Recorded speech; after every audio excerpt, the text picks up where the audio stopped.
আরজিকর হাসপাতালে প্রাক্তন অধ্যক্ষের বাড়িতে যেরকম পৌঁছে গিয়েছেন সিবিআই গোয়েন্দারা, একই সঙ্গে আরজিকর মেডিকেল কলেজ হাসপাতাল সেখানেও যান সিবিআই তদন্তকারী অফিসাররা। জিলম করঞ্জে আমাদের প্রতিনিধি সরাসরি রয়েছেন আমাদের সঙ্গে। জিলম, একেবারে তিনটি দলে ভাগ হয়ে সিবিআই গোয়েন্দারা আরজিকর হাসপাতালে যান, একাধিক ব্যক্তির সঙ্গে কথাও বলেন, কি জানা যাচ্ছে?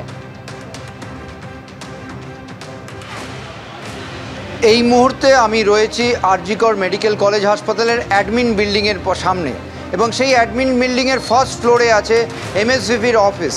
সেখানে এই মুহূর্তে সপ্তর্ষি চট্টোপাধ্যায় যেমন রয়েছেন তেমনই রয়েছেন সিবিআইয়ের যে আধিকারিক তারা।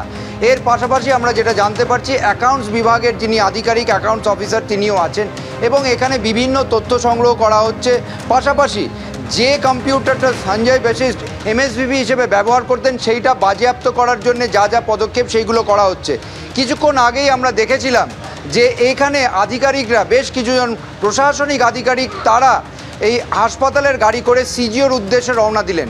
কী জন্যে না, এখানের বেশ কিছু তথ্য যেগুলো লিখিত আকারে সিবিআইয়ের তদন্তকারীরা চেয়েছেন সেগুলো জমা দিতে তারা গিয়েছেন।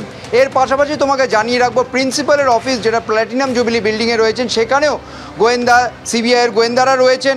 সকাল 8টা থেকে তারা আছেন, এবং যে অধ্যক্ষ তিনি 8:45 নাগাদ আসেন, সেই 8:45 থেকে সেইখানে তারা রয়েছেন, তথ্য সংগ্রহ করা চলছে, এবং একই সঙ্গে প্রিন্সিপালের যে কম্পিউটার সেটাও বাজেয়াপ্ত করার প্রক্রিয়া চলছে, কারণ এই কম্পিউটারই সন্দীপ ঘোষ অধ্যক্ষ থাকাকালীন ব্যবহার করতেন। এবং এর পাশাপাশি সেইখানে এই অর্থনৈতিক দুর্নীতির কী তথ্য রয়েছে, বিভিন্ন অফিসিয়াল অর্ডার বা মেল ইত্যাদি সব কিছু তারা দেখতে চাইছেন। আর আমরা এটাও দেখলাম যে কিছুক্ষণ আগে এখানে একটি এখানে একটি খাবারের দোকান আছে, সেখানেও আরেকজন কর্মীকে তাকে বা মালিক প্রোপ্রাইটার তাকে নিয়ে এসে সিবিআইয়ের আধিকারিকরা স্থান এবং বিভিন্ন তদন্তের পদক্ষেপ করে গেলেন। তবে এখনও সিবিআইয়ের আধিকারিকরা রয়েছেন, সকাল 8টা থেকে তারা টানা তথ্য সংগ্রহ, জিজ্ঞাসাবাদ সব চালিয়ে যাচ্ছেন। একদমই ঝিলম, অর্থাৎ সাঁড়াশি অভিযান। আর্থিক দুর্নীতির যে অভিযোগ সামনে এসেছে তেমনই অভিযোগ করেছিলেন আখতার আলী। এই আর্থিক দুর্নীতির অভিযোগের মধ্যে উঠে এসেছিল দেবাশিস সোমের নাম। কে দেবাশিস সোম? আরজিকরের ফরেন্সিক মেডিসিনের ডেমনস্ট্রেটর।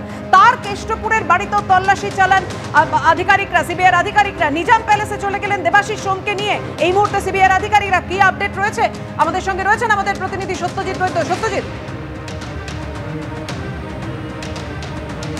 দেখো, এই মুহূর্তের যে ছবিটা, তার কিছুক্ষণ আগে কিন্তু নিজাম প্যালেসে এসে পৌঁছেছেন দেবাশিস সোম। সস্ত্রীক তিনি এসছেন, নিজের গাড়িতে এসছেন, এবং মিনিট 15 আগে তিনি এখানে এসছেন। এবং যেমনটা আমরা জানি, সকাল থেকেই যে টানা তল্লাশি চলছিল তার কেষ্টপুরের বাড়িতে, প্রায় 9.5 ঘন্টা ধরে জিজ্ঞাসাবাদ চলেছে, এবং তারপর সিবিআইয়ের আধিকারিকরা তাকে নিজামে ডেকে পাঠান এবং নিজামে আসতে বলা হয়, এমনটা অন্তত খবর পাওয়া যাচ্ছে। এবং তারপর যেমনটা আমরা দেখলাম যে নিজের গাড়ি করে সস্ত্রীক তিনি এই মুহূর্তে নিজাম প্যালেসে এসছেন।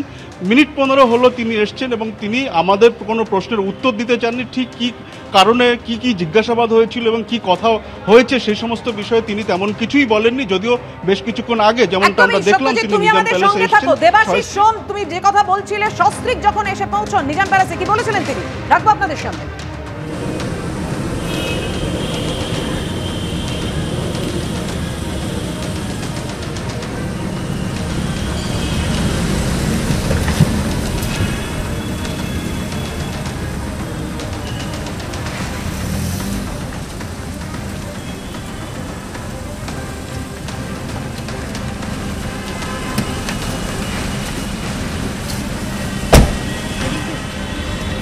আপনাদের কি ডাকা হচ্ছে?